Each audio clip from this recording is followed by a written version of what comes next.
திமுகவுடன் ஒட்டிக்கொண்டு இருக்க எந்த ஒரு காங்கிரஸ் காரணம் விரும்பவில்லை என நெல்லை முன்னாள் நாடாளுமன்ற உறுப்பினரான காங்கிரஸ் கட்சியை சார்ந்த ராமசுப்பு பேசியிருப்பது கட்சிக்குள் சலசலப்பை ஏற்படுத்தியுள்ளது.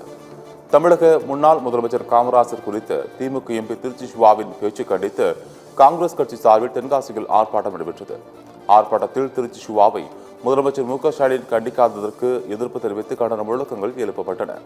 அப்போது பேசிய ராமசுப்பு, திமுகவுடன் ஒட்டிக்கொண்டு இருக்க எந்த ஒரு காங்கிரஸ் காரணமும் விரும்பவில்லை என்றும் திமுகவின் இத்தகைய பேச்சுக்களால் கட்சி உருப்படாது எனவும் அவர் ஆவேசமாக பேசியது பரபரப்பை ஏற்படுத்தியது.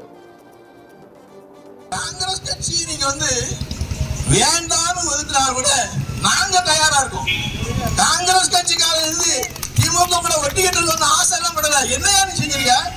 அடைக்கலப்பட்டத்துல ஒரு ஆளுக்கு ஒரு சத்துணவு வேலைக்கு கொடுத்துருக்கோம். ஒரு சத்துணவு வேலையை காங்கிரஸ்காரன் சொன்னார் என்பதற்காக, காங்கிரஸ்காரன் வீட்டு பிள்ளை என்பதற்காக செய்து கொடுக்காத அரசு திமுக அரசு. திமுக யாருக்கு என்ன செஞ்சிட்டு சொல்லுங்க? காங்கிரஸ்காரங்க யாராவது காங்கிரஸ்காரங்க இந்த ஆட்சியில வாழ முடிஞ்சுதா? இல்ல.